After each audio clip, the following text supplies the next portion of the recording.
साय नमः भक्तों। ओम नमो भगवते वासुदेवाय। आइए भक्तों, आज हम श्री सत्यनारायण व्रत का पूर्णिमा के दिन आप सभी को सत्यनारायण व्रत का कथा का श्रवण करते हैं। पूर्णिमा के दिन भगवान श्री सत्यनारायण की पूजा के लिए अत्यंत शुभ माना जाता है। जो श्रद्धालु पूर्णिमा के दिन विधि विधान से भगवान सत्यनारायण का व्रत और कथा का श्रवण करते हैं, उनके जीवन में सुख शांति का, धन धान्य और समृद्धि का वास होता है। आइए श्रद्धा और भक्ति के साथ भक्तों कथा का श्रवण करें। कथा का प्रारंभ ध्यान से सुनिएगा, आप लोगों के कथा का अच्छे से समझदारी आएगी। बहुत समय पहले एक सुंदर नगर में धर्मपाल नाम का एक निर्धन ब्राह्मण रहता था। वह अत्यंत धार्मिक और ईश्वर भक्त था, लेकिन गरीबी के कारण उसका जीवन कठिनाइयों से भरा हुआ था। प्रतिदिन भिक्षा मांगकर वह अपने परिवार का पालन पोषण करता था। एक दिन भगवान श्री हरि विष्णु एक वृद्ध साधु का रूप धारण करके उसके पास पहुँचे और बोले, हे ब्राह्मण, तुम इतने दुखी क्यों हो? ब्राह्मण ने हाथ जोड़कर कहा, महाराज, मैं भगवान की भक्ति तो करता हूँ, लेकिन निर्धनता मेरे साथ नहीं छोड़ रही है। तब वृद्ध साधु ने कहा, यदि तुम पूर्णिमा के दिन श्रद्धा और भक्ति के साथ भगवान सत्यनारायण का व्रत करोगे, कथा सुनोगे और प्रसाद का वितरण करोगे, तो तुम्हारे सभी दुख दूर हो जाएंगे। यह कहकर साधु अंतर्ध्यान हो गए। ब्राह्मण समझ गया कि स्वयं भगवान उनकी परीक्षा लेने आए हैं। अगले पूर्णिमा को उसने थोड़े से फल और गुड़, गेहूं का आटा, दूध और केले से भगवान सत्यनारायण की पूजा की, कथा सुनी और प्रसाद बांटा। कुछ ही दिनों में उनकी निर्धनता समाप्त हो गई। उसे धन, सम्मान और सुख समृद्धि प्राप्त होने लगी। उसने जीवन भर प्रत्येक पूर्णिमा को सत्यनारायण भगवान का व्रत किया। आइए दोस्तों, अब आपको मैं दूसरी कथा सुनाती हूँ।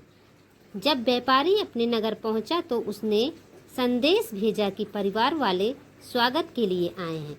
उस समय उसकी पुत्री कलावती सत्यनारायण भगवान की कथा सुन रही थी। कथा समाप्त होने से पहले ही वह प्रसाद के बिना पति के मिलने दौड़ी पड़ी। भगवान ने उसी इस भूल से नाराज होकर उसके पति के नाव को नदी में डुबो दिया। कलावती रोने लगी। तभी आकाशवाणी हुई, पहले भगवान का प्रसाद ग्रहण करो, फिर अपने पति से मिलने जाओ। यह तुरंत घर लौटी, प्रसाद ग्रहण किया और भगवान से क्षमा मांगी। जब वह दोबारा नदी किनारे पहुंची तो उसका पति सुरक्षित मिल गया। उस दिन से पूरे परिवार में जीवन भर श्रद्धा से सत्यनारायण भगवान का व्रत करना प्रारंभ कर दिया। कथा के मिलने वाली शिक्षा। यह कथा हमें ये सिखाती है, भगवान से किया गया संकल्प कभी नहीं भूलना चाहिए। पूजा में श्रद्धा और विश्वास सबसे महत्वपूर्ण है। अहंकार और असत्य मनुष्य को संकट में डाल देते हैं। भगवान का प्रसाद और आशीर्वाद अत्यंत पवित्र होता है, उसका सम्मान करना चाहिए। सत्य, सेवा और भक्ति करने वाले पर भगवान सत्यनारायण सदैव कृपा बरसाते हैं। पूर्णिमा के दिन प्रातः स्नान करके स्वच्छ वस्त्र धारण करें। पूजा स्थान पर भगवान की श्री सत्यनारायण का चित्र या प्रतिमा स्थापित करें। कलश स्थापित करें। पंचामृत, तुलसी दल, फल, फूल, धूप, दीप, नैवेद्य तथा गेहूँ, आटे, घी, चीनी और केले के से बना प्रसाद अर्पित करें। भगवान विष्णु के मंत्रों का जप करें। सत्यनारायण कथा का श्रवण करें, आरती करें और अंत में प्रसाद सभी भक्तों को वितरित करें। श्री सत्यनारायण भगवान जी की आरती अवश्य करें। तो आइए भक्तों, मैं आप सभी के साथ श्री सत्यनारायण भगवान की आरती करते हैं। ओम जय लक्ष्मी रमणा, स्वामी जय लक्ष्मी रमणा, सत्यनारायण स्वामी जनपातक हरणा, रत्न जड़ित सिंहासन अद्भुत छवि राजे, नारद करत निराजन घंटा ध्वनि बाजे, प्रकट भये कल कारण ध्वज जो दरस दियो। बूढ़ो ब्राह्मण बन कर कंचन महल कियो। दुर्लभ दीन जनों के संकट क्षण में टारे।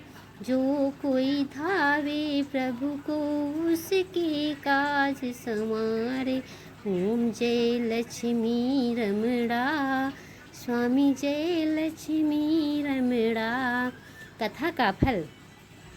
जो श्रद्धालु पूर्णिमा, विवाह, गृह प्रवेश, संतान प्राप्ति, जन्मदिन या किसी भी शुभ अवसर पर भगवान सत्यनारायण का व्रत और कथा श्रद्धा से करते हैं या सुनते हैं, उनके जीवन में दुख, दरिद्रता और बाधाएं दूर होती हैं। भगवान सत्यनारायण की कृपा से घर में सुख, शांति, धन, वैभव और मंगल का वास जरूर होता है।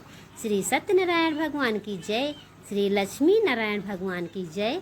बोलिए सत्यनारायण भगवान की जय। बोलिए सत्यनारायण भगवान की जय। अब यही से मैं कथा समाप्त करती हूँ। अगर वीडियो पसंद आए तो